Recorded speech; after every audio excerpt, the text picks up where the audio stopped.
Welcome back to the SSI Executive Conversations podcast. On today's episode, Darwin hosts Kevin Posey, a subject matter expert in RAQA with 25 years of experience in the medical device field, giving him a range of experience and insights. Darwin and Kevin discuss the difference in a big versus small company in regards to delegation and responsibilities, the strategic importance of regulatory and quality to medtech companies, and hiring strategies relevant to regulatory and quality crossover talent. Well, I'm so excited. I want to give a warm welcome to our next guest on the SSI Executive Conversations podcast, Kevin Posey. Kevin started his career in the Air Force, where he spent 7 years as an aircraft and weapons systems engineer. After completing his service, he entered into the medical device world, where he's been over the past 20 years. An expert in quality and regulatory affairs that's been involved in numerous successful projects and launches across a variety of sizes of companies. Previously, the head of regulatory and quality at Monogram Orthopedics. It's an honor to welcome you to the show, Kevin. Thanks so much for your time. Thank you, Darwin. I really appreciate the time you guys are providing here also. No, absolutely. So let's jump right in. I know we've had a lot of interesting conversations here in the past around some of these topics that we want to talk about. And so before we get started in some specifics, maybe you could give our audience a little bit of a brief synopsis of your fantastic background and career. Oh, thank you. Absolutely. I think you covered it relatively well. Besides the 7 years with the Department of the Air Force, I also spent 3 years in aerospace and defense with a couple of different divisions of Boeing. Great start to my career. That's my background. But about 25 years ago, made the change over to med device and really haven't looked back. So 25 wonderful years of medical devices, a smattering here of in vitro diagnostics, and a taste of biologics, or actually combo devices. It's been an interesting ride since then. I'm looking forward to talking about some of that here with you. What made you enter into the medical device space? That's an interesting thing. I mean, it's a longer story, probably over an adult beverage. But Okay. My background is I had some exposure to the medical area through some volunteer activity. Really got fascinated with the medical area, and it was a contact from a recruiter out of the blue, based on the background that I had from my time in aerospace, which was very strongly software focused. Yeah, and that, I really haven't looked back since then. Yeah. So see, recruiters do add value sometimes. Absolutely. So there's a call that was good. So no, that's awesome. And I know that you also have a passion for outcomes, for positive patient outcomes and the benefit it brings to patient populations. So your experience is really broad in terms of regulatory and quality, and also in terms of large companies versus startups or mid caps. So I think what I'd like for you to do is kind of share your perspective relevant to resources and responsibilities in terms of how you look at that. Yeah, and there's quite a bit of variety between what you just described there, between the large companies that have a much more siloed, not necessarily in the negative approach, but a very focused approach to breaking down the med device development and commercialization process, versus the small companies that have to do the same thing with fewer, or even in some cases one person covering a wide variety of those roles, which can create some interesting challenges on the resource side, and basically even some internal mental conflict of interest between some of the roles. That's the nature of particularly the small or startup company. No, I think that's said really well. And big companies tend to move slower at times. At the same time, they typically have more resources and the ability to train better. But as you mentioned, I think the word siloed. Sometimes you don't get to get your hands in as many things, and so that's for the right person and personality, and somebody that likes to be able to maybe expand and learn in a quicker. Going to a startup or growing mid cap, you can get your hands in more things, get more responsibilities, maybe a little bit sooner in your career. Absolutely would agree with that. There's a bit of a dichotomy in the large companies where if you're a high impact player, of course, they tend to not want you to move around. So even though in a perfect world, you are the ideal candidate to for the company to keep you long-term, keep you interested, to develop you in a broader sense, as opposed to deeper in your own particular vertical at that point. Yeah, it can be a challenge. I've seen that. Yes. That really comes down to culture and how much the culture is driven by CEO on down, as far as really focusing on people development and maximizing their use. One company that was actually considered the eighth type of waste. So in a kind of a lean perspective, the eighth waste is a waste of human potential. Yes. And I really resonated with that. And that's true at every level of company in my experience. So that's true also even in the small companies. Well, so we're going to talk about certain aspects of what you just said as we get into this conversation further. But there's so much about what you just said that to me that's so important. And anytime I believe in so many ways we're either growing or we're declining. And I think relationships from a cultural standpoint, from a business standpoint, things don't tend to stand still. And so if you look at annual voluntary turnover, we're going to talk about that more in detail here later, but a quarter of all talent walks out every single year, and it's typically not the people that you want. So if you're not creating a pathway for career growth and for people to be engaged, and you're going to keep somebody in a spot because it's better for the company, but they're ready for the next step, you're going to be at risk for losing them anyway. And so I think what you just said earlier is really, really smart in terms of the eighth waste relevant to lean. So in terms of strategy, so my background's clinical, and then 12 years in corporate America, sales, business development, marketing. I think companies typically start out R&D driven if it's a new creation, unless it was acquired. Sales, marketing, business development driven. We do a lot of work in RAQA. I have a passion for RAQA, and I believe that regulatory and quality have to have a seat at the stakeholder table. There's just so much. Let's just take quality. In medtech, annually, the average warning letter per company is 5 million plus, and it's 6 billion all together for the year. And if you look at the reasons why, according to the FDA, if you look at the top 7 to 10, poor leadership, cutting corners, poor design quality, using the product for the inappropriate, for the predicate device for the inappropriate substantial equivalence than it was approved for the 510K. So it all comes back to leadership, wrong person, or wrong interpretation of guidelines. So the risk there is enormous. So I'd love your take on the importance of RAQA having a seat at the table at a strategic level at any medical device company. Yeah, I couldn't say it any stronger than you already have, but to back that up, you start particularly from a small company perspective. It's relatively common for startups to not have dedicated regulatory guidance. It's oftentimes some kind of a consultant contractor, or it's a founding medical officer who understands the intended use, but they're kind of working their way into some of the important really the critical regulatory strategy, which in many ways drives the quality strategy as well. And this just doesn't happen early enough, in my opinion. And that's across the industry. It's something I'd love to see change.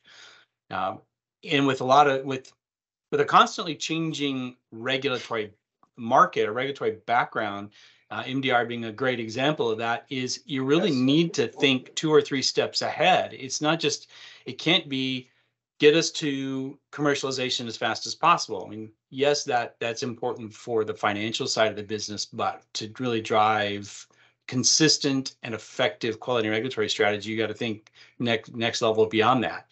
Can't be let's just get this approved in the US, get it cleared under a 510K, and then commercialize the heck out of it, and then decide later what we're going to do. You're going to redo things, or you're going to take some shortcuts, I think, as you said, or make some compromise decisions that are going to be painful to undo later on. And you're going to shoot yourself in the foot relevant to fines, your risk, and you're opening yourself up to a lot of potential pain, particularly relevant to opportunity cost, because when that happens, your ability to be on the market, typically when you get that warning letter, you're in that situation, you're not selling product. And on top of that, you're adding shipping costs for recalls and vigilance and additional issues and spending more money on your complaints process as well. Absolutely. And those are particularly for, are inordinately impactful in a negative sense for this, smaller the company is. Uh, in my opinion, that all it takes is one, even a field action, which is not a real recall, can be the end of a small company. But certainly a recall, because of all the cost plus the negatives, negative publicity that comes with a recall. Or, worse is a warning letter combined with that warning letter that leads to a recall is, in the US, is pretty much the end of a small company, or can be anyways. Oh, you're absolutely right. I mean, the negative publicity, obviously the negative outcome to patients and their families, and that's number one. But number two, I think almost in every single situation, there's at least one company that ends up dropping stock value by, if they're publicly traded, by over 10%. So it's At a least, huge shareholder, and it's a huge black eye. So you mentioned the MDR, and we did a webinar on the changes to the MDR and how that's going to affect, because some people look at it, 2027, but it's not 2027. There's certain things that have to be in place relevant to your notified body and your quality management system by this next fall. So we did a webinar this last year on that. Let's talk a little bit about your experience there and how that ties into the strategy relevant to clinical data. Absolutely. I mean, if we stay on kind of a little bit of the same tack, one of the things that consistently I've seen an opportunity missed is the opportunity that's taken is, okay, we need to keep our products on the market. We need to take that CE mark under MDD and now get it updated for MDR with our notified body. And that being now generally a higher burden, or including now a burden on some clinical data, some real world evidence to support safety and effectiveness. And miss the opportunity to really drive that from a strategic perspective. If we take one quick sidestep, there's a lot of complaints, and I think widely earned as far as MDR and how it was implemented, approached. That's now our topic today. Right. My point is, a strategic company is going to take it. Okay, this is what is. How do we make the most of it? Yeah, you can be minimally compliant and keep your products selling, or you can leverage that now as a potential differentiator. It's kind of a NBA kind of focus on Porter's 5 forces. How do we differentiate from other companies? If we're going to gather clinical data, why don't we gather clinical data that also now supports our basically how much better we are than our competitors, our superiority claims, what I was trying to get to. Right. Why not do that? It's potentially a very minor add-on to what you're going to do. So you get two benefits potentially for the price of one. You get that continued access to the market with MDR approval, but now you've got clinical data to also substantiate the superiority.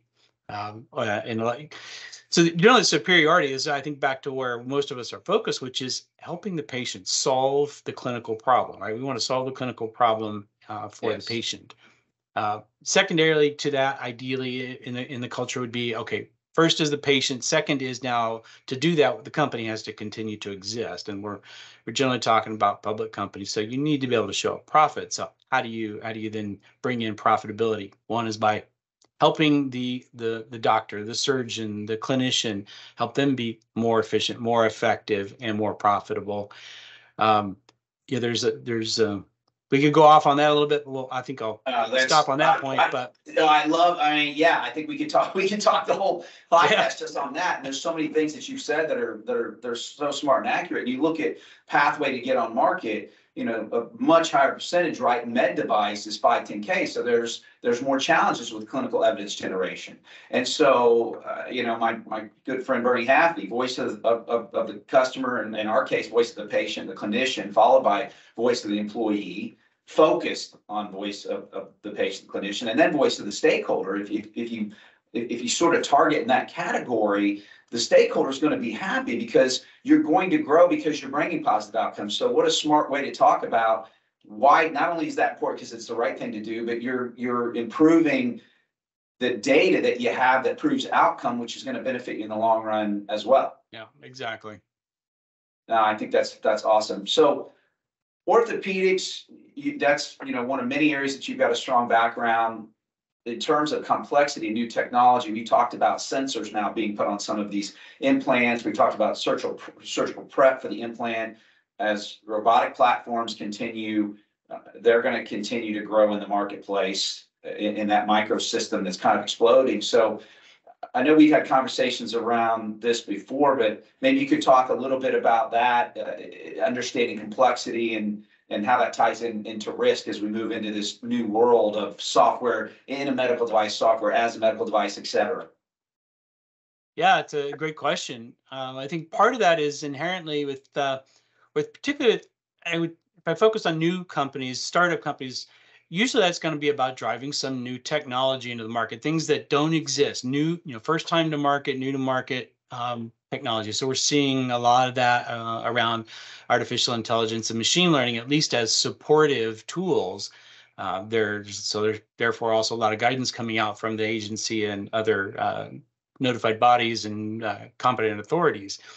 But the technology is where we grow. And if that's aligned with, and this is where quality regulatory can help, if that's aligned with the first, appropriately, effectively, and safely dealing with the underlying condition, right, the intended use, that's awesome. And then if it secondarily supports the business case, the company's more successful, more profitable, the clinician's more profitable, then you've got a case for, strong case for that technology really being a significant enhancement versus, hey, let's do the same thing a different way. But it's not, in the 510K perspective, it's maybe substantially equivalent with some minor differences, but it really hasn't moved the clinical application and the clinical solution forward.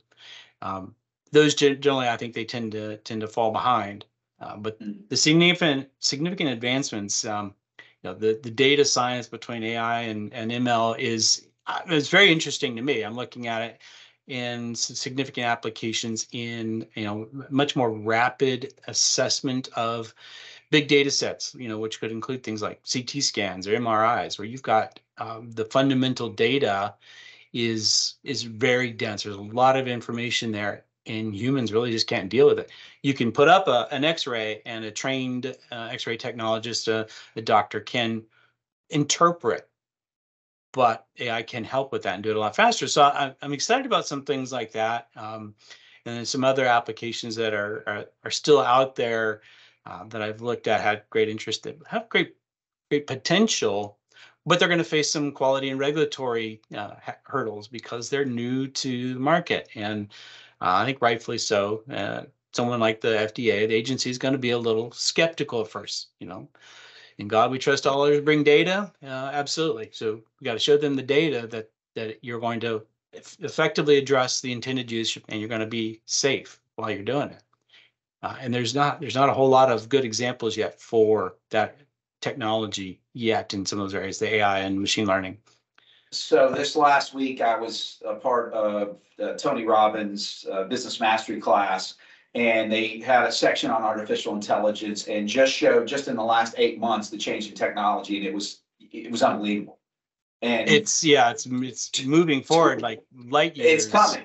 It's coming, whether we like it or not, whether we're ready for it or not. And to your point, if you don't have the right regulatory and quality talent strategically, that ties into where you want the company to go, and because you can do the right thing at the wrong time, right? I mean, you do the wrong thing at the wrong time, doesn't matter, period, right? But you can do the absolute right thing, and you can do it at the wrong time, and it can be devastating. And so I think relevant to technology and to what you just said, that's so smart and accurate. So we're at the halfway point before we get into this next question. Hiring the right talent at the right time that matches your company culture in an efficient manner to avoid the cost of the mishire and have less wasted resources. If you don't have employee engagement with the right people, it stunts growth and can lead to all kinds of challenges. So our Top Talent Accelerant program helps our partners hire more efficiently while also customizing the process for cultural fit. So you avoid the cost of the mishire and have less wasted resources. We'd love to show it. If anybody is looking to improve their processes, we'd love to show you how our partners are benefiting in the marketplace. On our next question here, as we move into the second half of this, we talk a lot about, as a piggyback to that Top Talent Accelerant, promo there, a selfless promo. What in terms of hiring for culture, and so as as a leader, we're going to talk about both sides of this coin, but talk about what's important as you bring on talent and developing a team and how that relates to the specific skill and the cultural fit. Yeah, great question. One of the things I think it starts with what has to be important. Yeah, assessing cultural fit is important for both sides. And what have found, particularly as a candidate, many times myself, is assessing a company for cultural fit is very difficult. Um, I think it's easier from the company side, and it is incredibly important. You do want to have fit, but it also means that the company really needs to have enough self-awareness of what the culture really is, Yes. and how that's being. And there's a difference between how a CEO, a VP, how they think the culture is versus what it really is. And there are a variety of tools for kind of assessing that. There, internal surveys are one, ongoing, discussions, one-on-ones or skip level meetings, focused on culture. And then there's some other tools. I mean, that's not the point of today's discussion, but super important. One of the challenges is how do we train our candidates how to assess culture? What are the deep questions you're going to ask in an interview? Rather, yeah, you want to know, okay, what's the job description? Who do you report to? What's the organization? But how do you assess culture? And that for me, I'll tell you, that's an area I'm still working at. So I love this stuff. I could talk about this kind of stuff all day. I could too. Why do companies succeed and fail? Over half of startups don't make it a year. Over half of those that are left don't make it 5 years, and well over 70. I always say over 70. I recently heard it's almost 85% of companies don't make it 10 years across all industries. So leadership, relevant to mission and vision, company alignment or misalignment, and the wrong talent or the right talent are always 4 that are in the top 7. And I would argue that the others come back to the wrong leadership or vision anyway. And so understanding that is vitally important. And so if you as a hiring manager, too many companies do it transactionally. If you do transactional, you get transactional, whether you're hiring or whether you're going through the interview process. But if as a candidate, and I presented it at RAPS, and this was a part of the aspect of that presentation from a candidate standpoint, if they're not asking you about your personal life, if they're not talking about the mission and the vision, and you have to ask, that may not be a red flag, but it's a yellow flag, because that's more transactional. And if you don't understand that, it's going to determine your fit. It's going to determine whether or not. So that's one thing to certainly look at. But the other thing is understanding how open the company is to crossover talent. Because if they're not very open to it, then the only way you're going to have an opportunity to grow is if the company does well from a vertical standpoint or within that department. You're going to be typically less likely to move over horizontally, maybe to, from RA to QA or engineering or product management, because you have the skills, you have high emotional intelligence, you're excited, and you could apply that someplace else. And they've already got the good person. But if they're not open to those type of crossover skills, usually you tend to be more pigeonholed. Absolutely agree with that. Seen it over and over again. And a lot of times, in particular, that crossover between the quality and regulatory function is an important one.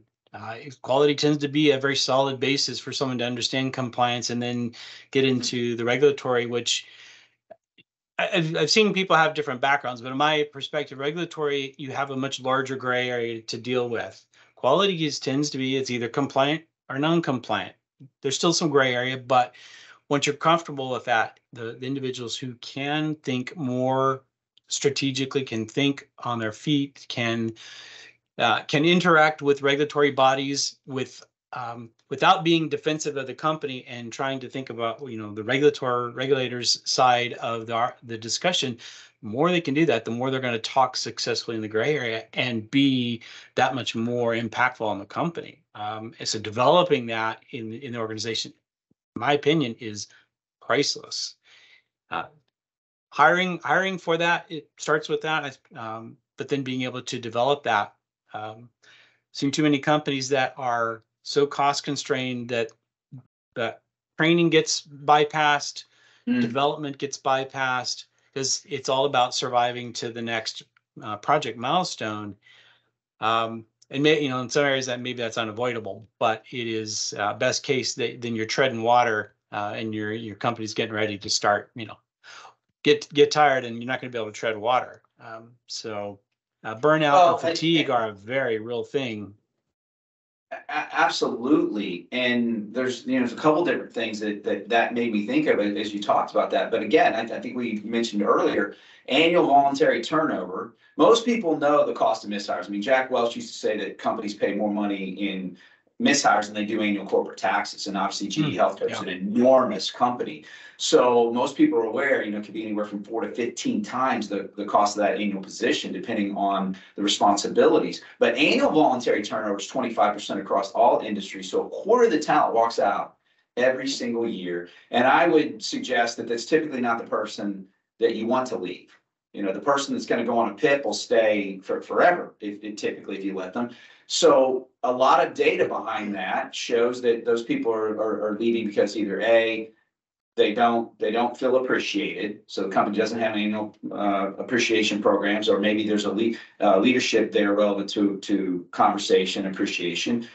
They don't feel respected or like their immediate leader, or they feel pigeonholed. They don't see a pathway for growth. 70% said, I have to leave the company in order to grow my career, which shows that company probably doesn't have career ladders either. So when it comes to crossover talent, not only is it important in terms of bringing in talent, because I think, if they don't fit the culture, if they don't have emotional intelligence and play well with others, they can be a 12 out of 10, but you shouldn't hire them. So hitting the culture, I think it's vitally important coming in, but to keep those people and then not to leave, which, as you said earlier, then it puts more strain on your team relevant to resources, and then it takes time to backfill that person and the cost there. I think it's so important to have a position as a company on how open you are to crossover time and actually talk about it relevant to training and appreciation, not just, it's like your mission statement. You can't, or your design controls, you can't do them once and put them in a drawer and never talk about them again. Yeah, I mean, wow, there's a ton of content there. I completely agree with all those facts. Having seen it firsthand and having worked actively as a leader to fight those things, because I've seen it. And company before my most recent one, I think was a great case study. Executive leadership at the site was amazing. And it was a good combination of both KPIs, which I think definitely have a place in business, but really the human basis behind them, and having a target on attacking turnover in positive ways was extremely effective. And that company was acquired, I think, partly because of that execution on an operational quality regulatory scale. So I'm a little biased there, but overall, I mean, starting with operational was an excellent execution, which made them a very, very profitable purchase target. So all that's, just a second bit of data, not that you needed it to suggest that dealing with the addressable causes of turnover is huge. And the companies that can least afford that turnover, the small companies, don't have the infrastructure typically to deal with that internally. Many of them have, essentially no human resource department.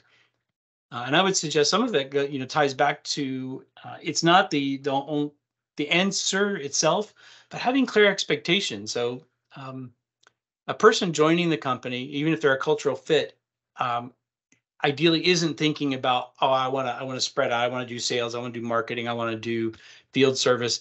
You hire them for the role, they need to be effective in that. And then it's then your development process would say, all right, you've done well here. We can bring someone, hire someone to backfill you at the right time. Where else do you want to go? What's your interest? And then and actively work to develop that, because, like I said, you want to that high performing 10 or 20% you want to keep, because they're going to perform in that manner elsewhere, most likely. But it's got to start with clear expectations, with the clear job description. Regular performance management, surprisingly, is not a common thing. So let people know how they're doing. It can be as simple as, hey, walking by and giving valid directed praise. People love to be recognized for what they're doing right. I always love the saying, praise publicly and punish is not the right word, but handle noncompliance privately. If they've Yes. got an area of work, you handle that privately, not in front of the team. That's how you build rapport, how you build trust, and support those high performing individuals. So one of the things that came to mind as you were talking about that, and with startups and growing mid caps, things are going to change. And so the less communication that you have and the less interaction you have with leadership, and you take the time strategically to think about the business and where it's going versus just the inside of the business, you really have to think about how that position is going to change over the next 6 to 24 months. Because it's going to change one way or another. And so to your point, there could be things that somebody might want to grow into. And we kind of talked about that earlier. And there's some people who be like, this is really what I want to do. But at the same time, if you're having those conversations and maybe you have somebody that gets involved in a project, even if they don't want to move into that particular area, but they get that cross-pollination, they're going to work well as a teammate because now they're also seeing aspects from that seat that they didn't maybe understand previously. Oh, well, yeah, you just blew my mind. That's another great point, is where culture breaks down is when the silos become about, all right, what do I have to do? What are you doing to me? Why are you doing this to me? And it goes both ways. Yes. And culture is the only way you're going to get beyond that is you have to be able to put yourself in that other person's role to see what they're seeing. Again, talking about that last company, I think that what you brought up there just, again, blew my mind, because that's exactly why that site, that business unit of the company was so successful, is the trust between myself and operations leaders, and seeing what was going on each other's side and being there to help one another to benefit the company. But really, it started with helping each other. It was, this human connection. And therefore not being transactional. All right, if I do this, then you're going to do this. You can't be, you have to get away from transactional. It's not completely avoidable, but when the basis is connection and culture, then all things are possible. I think that's so smart. Mark Lohr, who sold Jet.com, I think for like $500 million or something crazy like that. He said every single interaction that you have with people on your team, or if you're selling a business or you're doing a transaction, you should look at it like you're going to do 100 of those, not one. And if you get a little less out of it than you want, but you gain trust, it's going to lead to more positive interactions and whatever that is down the road. And I think that goes really well with what you just said. And so as we finish up here, I think I'm going to have you on again to talk about some other topics. I would love that. I would love that conversation, but you are somebody, not only strong technical experience, but high emotional intelligence and people skills. And so when it comes to the FDA, one of the things I love about regulatory, I love regulatory and quality, but regulatory is about high emotional intelligence, about de-escalation. It's about leading stakeholders. And so if you don't interact with the FDA, if your soft skills and how you listen and treat people, if it's a reactive versus a proactive approach, you can open the spotlight to problems. So I'd love for you to talk about that relevant to interacting with governing bodies with the FDA from your experience. Absolutely. Yeah, you're spot on. One of the internal jokes, and I've actually shared this with the people I've known, either who are at the agency or former agency, is it's true. FDA are people too. So yes. The emotional intelligence of realizing that you're, and again, back to, can you put yourself in their role and understand and make the interaction with the agency less transactional, more connection. My experience is those individuals, FDA investigators, are really about wanting to make sure companies are doing the right thing. The training, the structure don't always makes that more difficult, but that I have found fundamentally to be the goal. So I've been successful in my own audits, both with the agency as well as notified bodies, with that emotional intelligence, connecting with them, and speaking openly. Now there's from the company side, of course, there is the risk. I don't want to put the company in a compromised position ever. Mm. So, and that's that can be a tough gray area. So as a senior person in quality regulatory, you have to come to that place of understanding where you're at in the gray area. Several companies ago, working with the CEO, we came up with this idea of a compliance margin. And so think of it as, if you've got this gray area, the financial side would push you towards whatever the side of that margin is the most cost effective. Not, it's not a bad thing by itself on a financial side, but that comes with a high risk of regulatory action, because interpretations do vary, because it's a gray area. So working with your agency contacts, your notified body auditors, to understand that and steer the company towards having some positive margin. Don't ride right on the edge. Take advantage of the gray area appropriately, but then manage the relationships and be open as much as you can legally. There are some boundaries there, but Right. really, because the point of it is there's a reason why FDA has such strong regulatory power, and why FDA investigators have arrest authority. Some of them, they are peace officers, and they can carry firearms. They have arrest authority. Unfortunately, there's a good reason for that, because companies have done the wrong thing, because just for profit.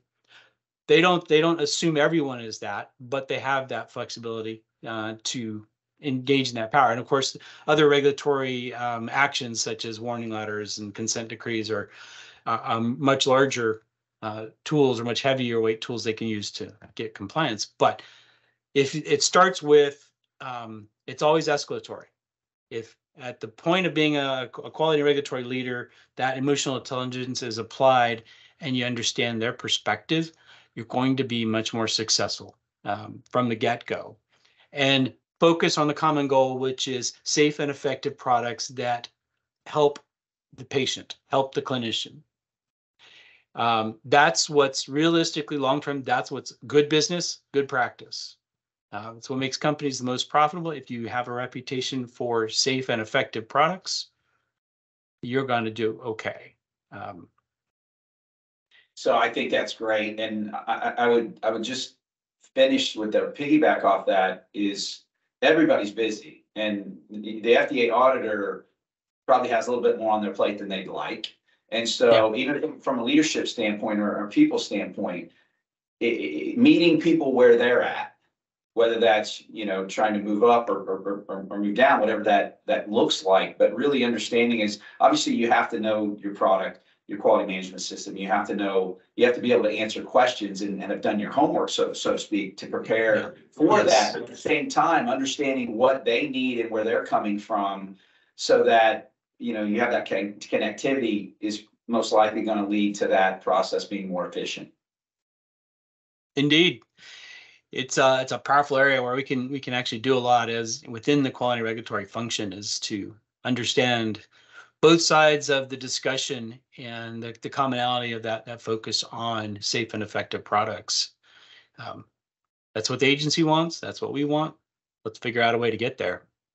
Awesome.